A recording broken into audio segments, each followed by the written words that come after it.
กราบสบายดีทุกคนเนาะกราบสบายดีพี่น้องฟังลาวและฟังไทยมาให้มือที่3เนาะเขามาก้อนแล้วแต่ว่าเขามาหลังมันนี่มาสวายต้นแรงเขาจังมาเอาน้ำหวานเนาะมาให้เขากินเนาะน้ำหมกเกี้ยงน้ำหมกเฝ้าเขายังหอบยูเตอร์พี่น้องทรายกับจูฟองอันนี้ก็มาค้ามแล้วก็ดีโดโอ้แซ่บๆรสเอาน้ำหวานเย็นๆมาเขากินเขาหอบขึ้นมาหั่นแล้วกำลังขึ้นมาเนาะตอนนี้เนาะไปกี่เที่ยวแล้ว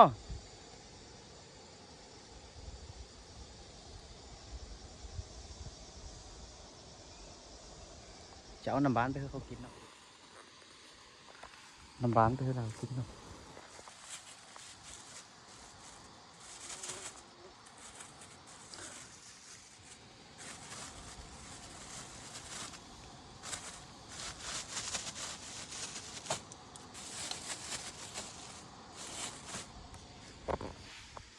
กินส้มกันอ๋อกินบ่นี่เนาะน้ำหวานเนาะเอาไปให้พอเนาะ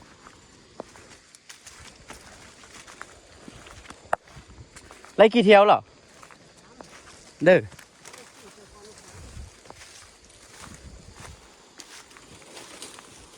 กองเยอะแล้วเนาะน้ำหวานมานั่นมานั่นสืบช่วงๆกันไหม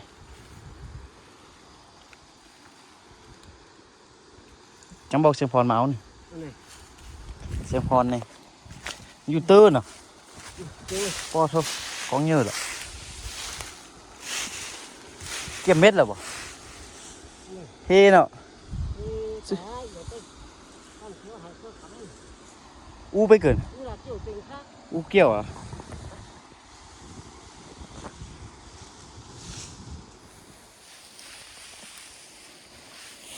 กองเยอะแล้วบัดนี้เนาะได้แล้วว่า50 เป๋า40 เป๋าคือจะได้แต่30เนาะ30 เป๋านี่ทุกคนโอ้ยอย่างเอเตอร์เป็นขี้เหลวเลยทำคำพุ่นเนาะจังเหลวเนาะ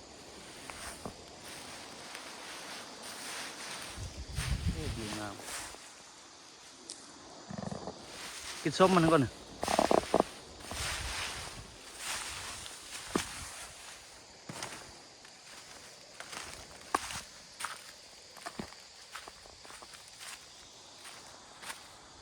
เสียงกินส้มก่อนนกตายมันกินส้มเนาะ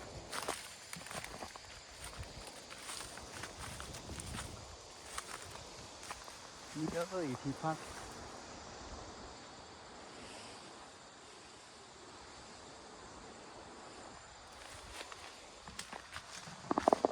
โอ้ยกินส้มมันนี่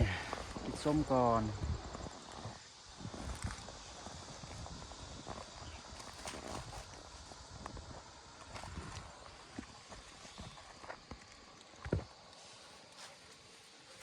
นี่เนาะทุกคนเนาะ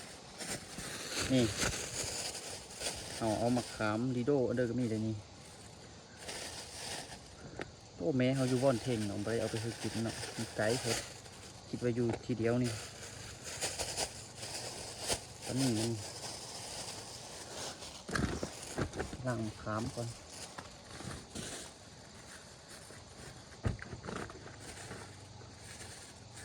กินน้ำมีสักคนเนาะ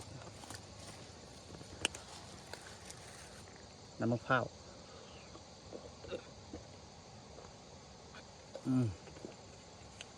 ผักกินส้มก่อนอ๋อ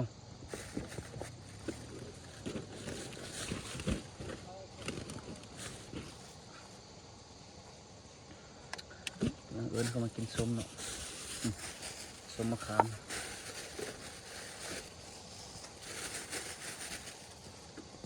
มีถ้วยบ่ถ้วยมาใส่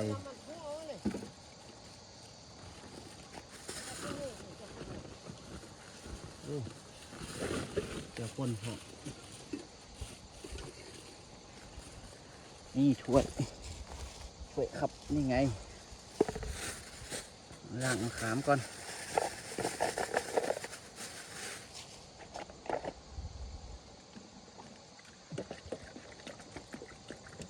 น้ำนี่ก็น้ำสะอาดเลยต้มมาแต่เขื่อนเลยนี่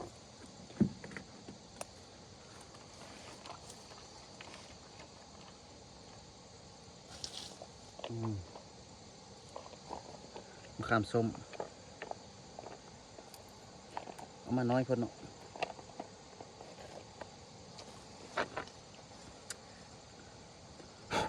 จอกน้ำ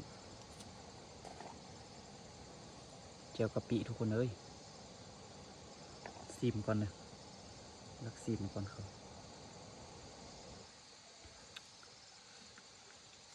ขามส้ม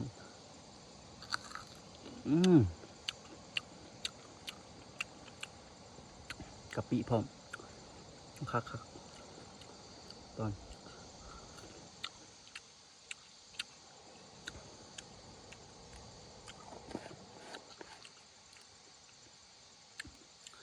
ถ้าน้องทรายมาเนาะเรากำลังโหบเข้ามามือไอ้ต้องกินส้มจึงมีแหง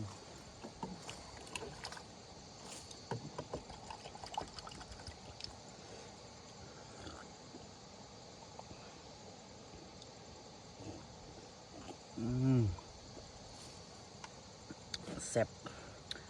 แซ่บหลายอันนี้ดีโดเนาะจงไปเถอะแม่เขาเนี่ย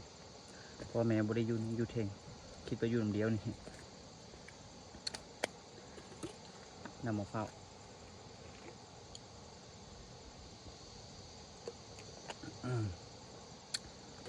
มาให้มักเลื้อยเนาะทุกคนเนาะมือที่3แล้วเขามาวันนี้มันมากกองแต่ว่าเกี้ยวยังบ่ทันแล้วนี่ฮะก็แล้วประมาณครึ่งนึงนี่แหละฮะก็แล้ว50%บอลนี่นะแต่ยังอีกบอลหนึ่งอยู่เทิงคุณบอลนี่ก็ยัง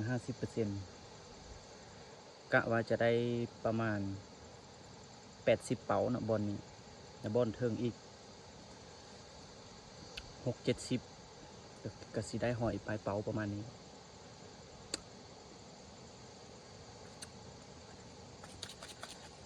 เสียงมาเนาะกินส้มเนาะตอนนี้น้องทรายมาแล้วเนาะลาวเปมเดือยมาเอามากองอยู่ครับ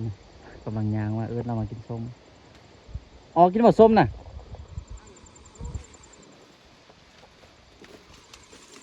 โอ้เมื่อยป่ะเอ้า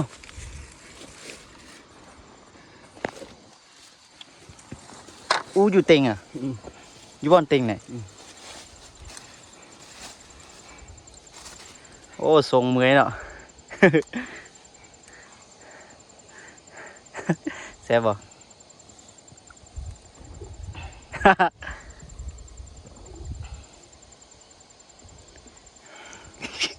ปองหนึ่งพอ50 วินะทุกคนเนาะตามทางหลังถ้วยเจียวกะปิเลย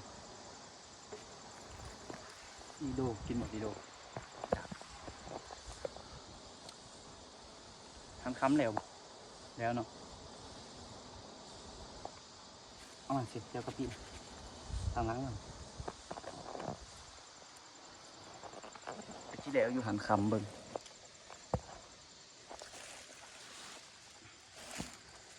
กินส้มกินอยู่เทงมั่งเม็ดต่างกลางคืนมันก็คืนหรอกค้างหนึ่งกินส้มก่อนเลยไปเนาะกินส้มทุกคนตอนนี้เนาะมาเจอกะปิแตงงวมกะปิออกเป็นตอน2 อันได้ซื้อก็ได้นะนี่ซื้อมานานมาคน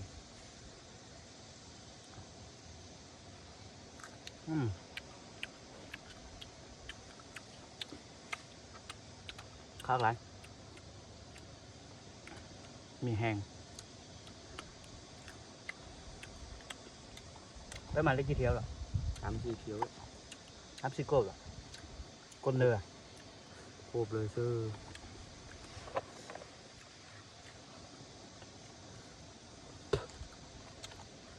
ต็งจะเฮ็ดแล้วง่ายมั้ย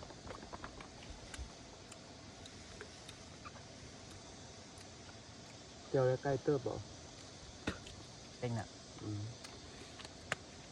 อันนี้สีขึ้นกระต้อต้อ เกี่ยวน่ะอู้ยังเกี่ยวอยู่คนเดียวสิ วันเต็งสุดยอดเลยความยัด เริ่มตัวนี้ เบาเนี่ยมีแต่มากครับ บอลเทิงแห่งยัดก่อนเนาะทุกคนกะว่าจะได้อยู่70เป๋าย่านสิไลอยู่100เป๋าเนาะบอลนี้ได้80เนาะตอนนี้ก็ก้องเยอะละแต่บาหากับเกี่ยวได้ครึ่งหนึ่งหรอกตอนนี้ถ้าว่าเกี่ยวแล้วเม็ดนี่ได้หลายอยู่มาให้มักเดือยเด้อทุกคนในนี่แหละบ้านนอกคลองนาบ่ให้ไทยเฮ็ดสวนกับบ่มีกินบ่มีตลาดคือในเมืองเด้อ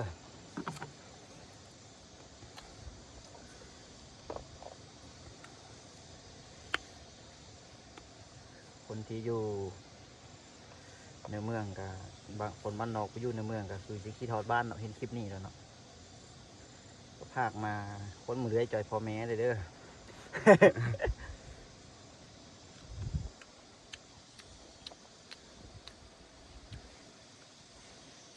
โคตรส้มเลยทุกคนเลยมะขามอ่อนกับเจียวกะปิเนาะตอนเสาร์กี่เกี่ยวเต็งอ่ะ เจียวเต็ง เต็งได้น้อยหนึงแล้วลงมาอีกกินง่ายแล้วลงมาอีกทุกคนนี่เจียวกะปิเลยนี่กับมะขามอ่อนสุดยอดอ๋อสกินเอาเอิ้น กิน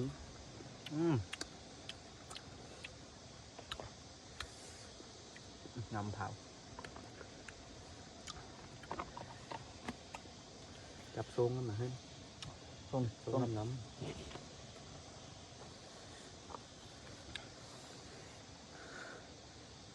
ส้มถ่ายคลิปอะไรวะคลิปดีคลิป กำ กินมะขามอ่อนทุกคน